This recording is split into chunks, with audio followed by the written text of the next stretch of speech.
All right, traders, welcome to today's recap. This is Christian from our Market Trade Group, and this is your end of day recap for Tuesday, October 29th. We are starting to get the heavy hitters reporting, and Google reported after the close. Reddit also had a very good report too after the close. Risk disclaimer in front of you: everything that we're going through is for information purposes only, not giving out any advice or recommendations. Everything that we're going through is for educational purposes only. So when you look at the groups today and looking at what did well versus what did poorly. Nice comeback by the home builders, by the way. I think they were down like 6 or 7% to start the day. A little bit of a maybe over dramatic move to the downside as they did come back. It helped that bonds rallied and TLT actually finished in the green. So there's also, in addition to strong seasonality in equities once we hit November and for the end of the year. Also, that's the case for bonds too. So, I would be liking if bonds kind of stabilized a bit. So in any event, the home builders did rally 2.2% over the day. But I think the main thing to illustrate is that, as we're progressing through this earnings season, it is certainly not an everyone is beating type situation. There's a lot of names that are getting punished to the downside if they miss earnings. And then there's also some good stories out there too. And that's kind of driving some of the move. Another big rally day for Bitcoin.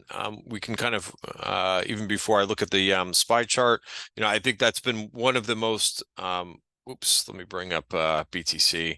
That's been definitely one of the most interesting upside moves that we've seen.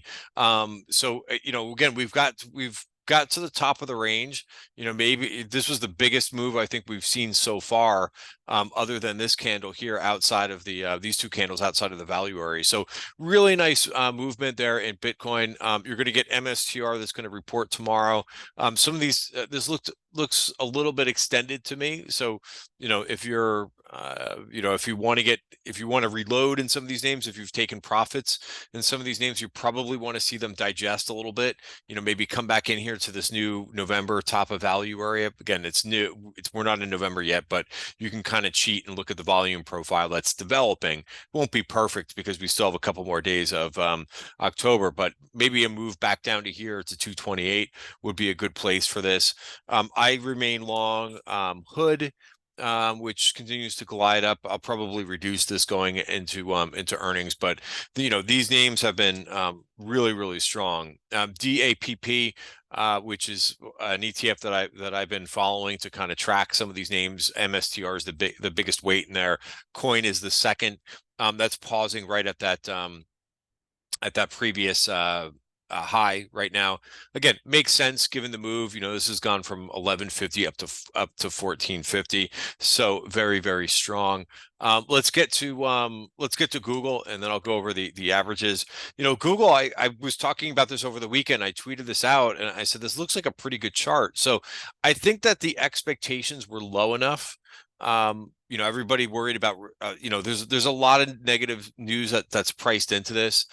Regulatory concerns, search concerns that OpenAI and other AI programs are stealing the search from Google, but regardless, they've got a lot of business segments. It looks like their earnings numbers were pretty good, and the valuation came down too.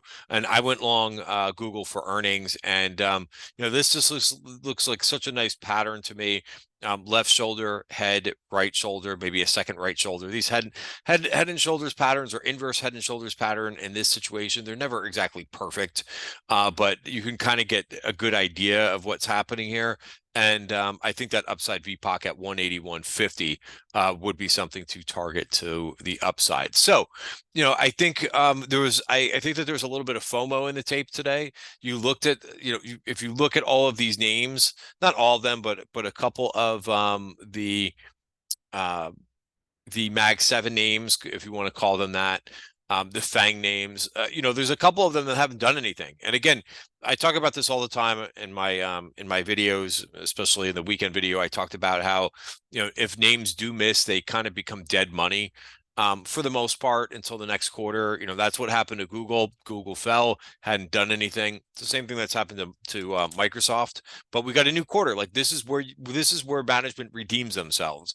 If the company missed on like the high bar of expectations, because these names do have higher expectations.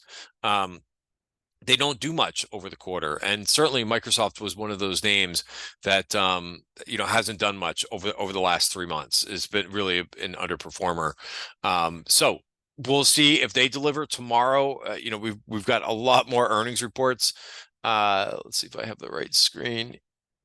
We've got a lot more earnings reports this week to get through. We also have a lot of economics to get through as well. We have the PCE on Thursday. We've got the first. It's the first Friday of the new month, which is the first of the month. So you're going to get the monthly jobs report on Friday as well. And looking at what we've got ahead. So Google's out of the way. AMD. I didn't even really look at AMD earnings because I just think that they're playing catch up they're playing catch up to Nvidia, and I would just rather own Nvidia. So that's been the story for me for a while with this name. I'm not saying it's a bad company. I just think that Nvidia is out executing is executing them much better. So we'll get looking for at tomorrow after the close. You're going to get Meta and you're going to get Microsoft, as well as a few other names in there. Dash should be interesting. Clack also reports after the close. Starbucks pre-announced. Booking also comes out, and then of course later in the week. So that's Wednesday after the close, and then on Thursday you're going to get these two little companies. I'm being sarcastic, of course. Amazon and Apple report after the close, and then you'll get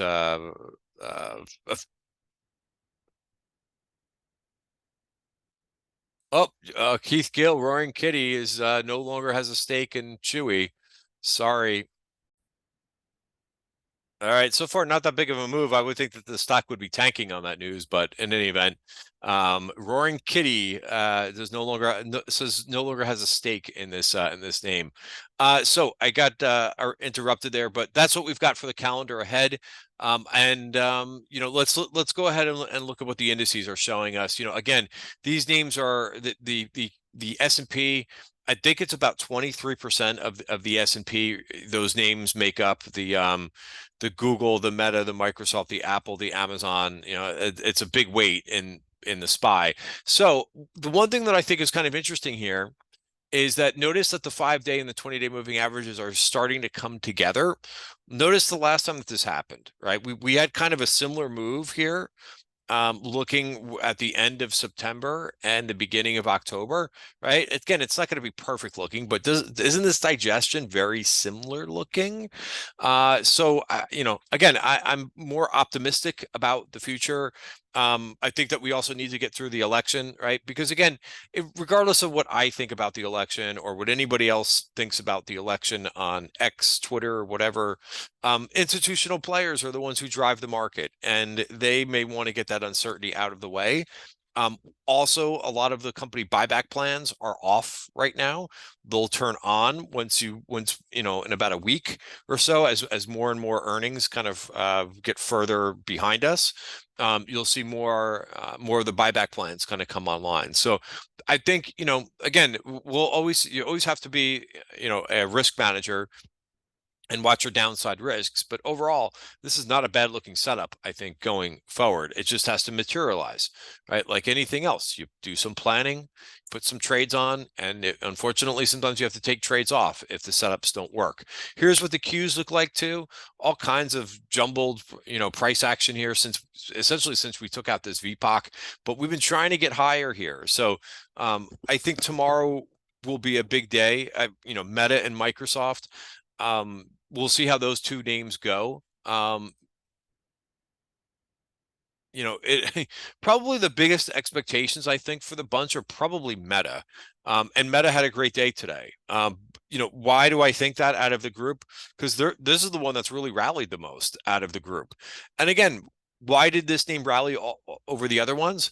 because they had good earnings, right? And that's always the difference. So that's the thing that I want to stress. We continue to build out our earnings list. I thought that there were some good stories today. I thought Cadence was a really good report. They moved up nicely. Synopsis moved up in sympathy.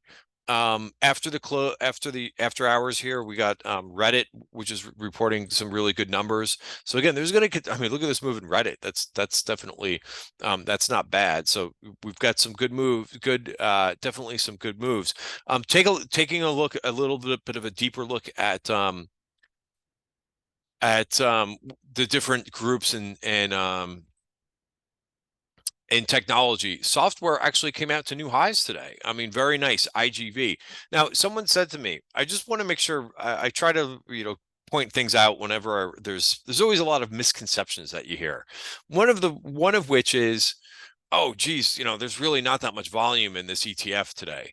Well, first of all, like that's not really so my background is I used to trade ETFs institutionally.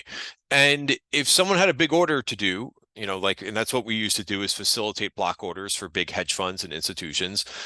We would not be just trading the ETF. We would be trading the underlying basket, right? So I don't think you want to make too many conclusions based on like a sector ETF. Somebody was asking me specifically because I was looking at this ETF too. Right. And they said, oh, geez, there's not that much volume in this. It doesn't matter. I mean, it's not to say that it doesn't. I shouldn't say that. It's not to say that it doesn't matter, but you really want to be paying attention to the underlying components and go through. Like you don't have to be, you could be very scientific and you can download the components and then you could look at the volume and compare the volume and the underlying components. But look at the names. Go through and look at the names that are driving this. So, for instance, here's a good couple of names today that did really good. And I think what you're going to find is the volume is not going to show up. So look at the volume in FFIV today, right? And by the way, real nice, nice breakout.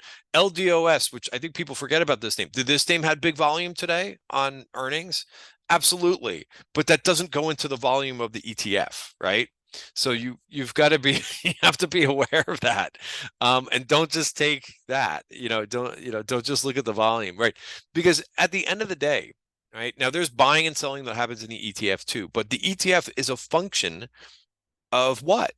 It's a function of the basket that it tracks. So if LDS goes up and F5 goes up, that means the ETF is going up. That's how it works. That's how an ETF. That's where the performance comes from. It comes from the underlying basket.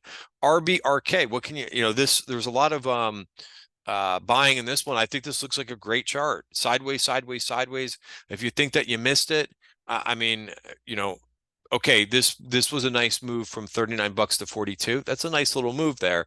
But I think overall this pattern is very good, right? And it may just be getting going. So I like this chart, and I like what that name's been doing with the rest of the market. And again, it's not in. I don't think it's in any of the major indices. It's in some of these sector ETFs.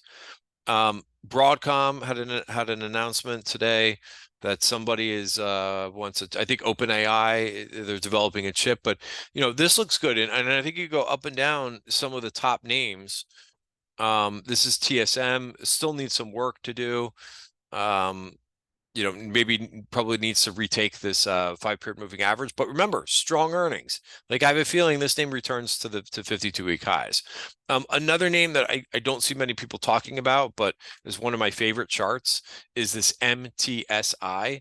I mean, this is a really nice cup handle, and looks like it's got earnings that it's got to get through, but I like this one.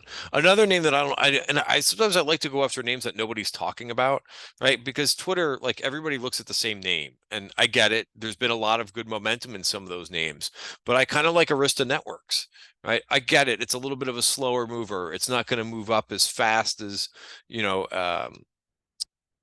what's the name that I'm thinking, any of the nuclear names, and what is it, Oklo, right? And SMR and so forth. These are fun names to trade, right? And these things can really move decently. But I think that there's going to be a lot of opportunities as we go forward. So I'm going to leave it there for now. every day I kind of, what I do for members is I put out trade ideas in the middle of the day. I do put out like free Substack, but you can't see the trades, any of the positions that I'm holding or the trade setups. Every time that I get into a trade, I will post that setup. So in case if you're a part-time trader or if you can't be in the room all day long, you see the logic that I'm giving you the logic of why I'm getting into a particular swing trade. One other thing, I don't want to end the video on a bad note, but I would just also be cognizant here. If I can bring up the right screen. I got so many screens up. This is the S&P 4-week new highs versus new lows. Look at all the there was 91 names, 91 companies that made a new low today versus 38 that made a new high. So this is it, everything is not wonderful. I think you still the reason why I'm giving this at the end, here's RSP, which is the equally weighted S&P, right? Everything is not going up in this market, or in fact, there's more things that have been going down recently than have been going up. So you still, you have to be a risk manager. Don't get over the tips of your skis, considering what the breadth. If you look at these things objectively, QQEW had a nice candle today, but I would just be mindful of that. All right, guys, have a great night. See you tomorrow.